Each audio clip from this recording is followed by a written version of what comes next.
What's up YouTube? Thank y'all for clicking on this tutorial. Today we gonna go over how I get my trimmers to hit. A lot of people be asking me how I get my trimmers to hit. In this tutorial, I'm finna show y'all how. First off, you wanna start by unscrewing the top two screws so you can get your blade and get started, you know what I'm saying? So here we go.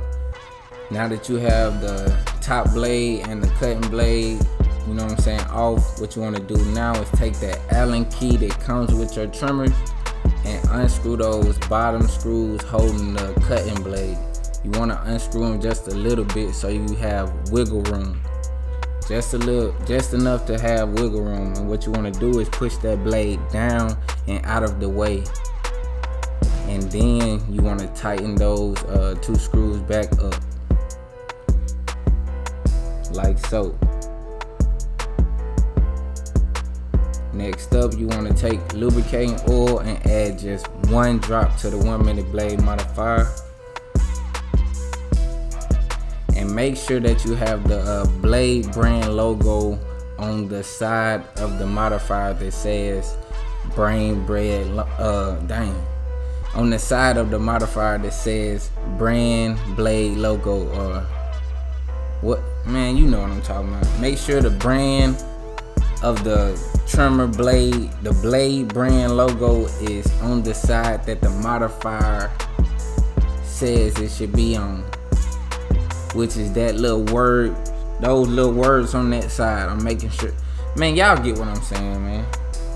Listen, but every 30 seconds you want to check and make sure that the modification is coming out how you want it to come out.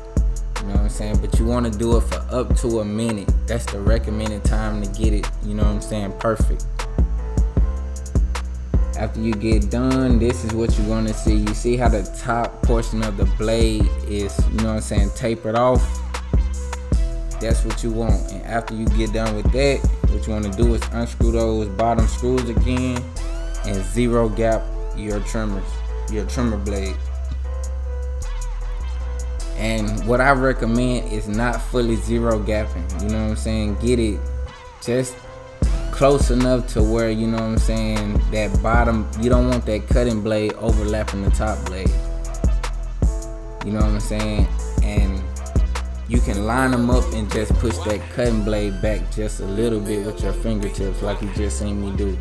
But after you get everything set up how you want it to be set up, you want to check it, you know what I'm saying, run your finger across it, make sure that you don't feel that cutting blade overlapping the top blade, and then you want to tighten everything back down.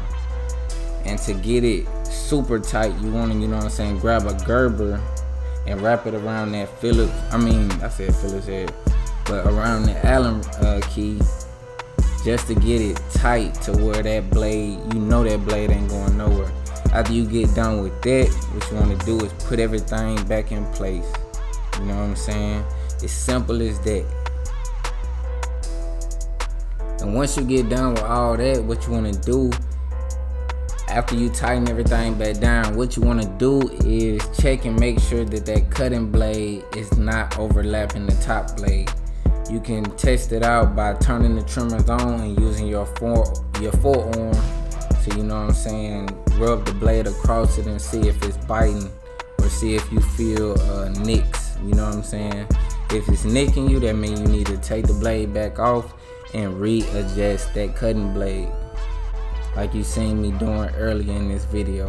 But with that being said, I hope y'all learned a lot, you know what I'm saying. Don't forget to subscribe, like the video. Y'all stay blessed.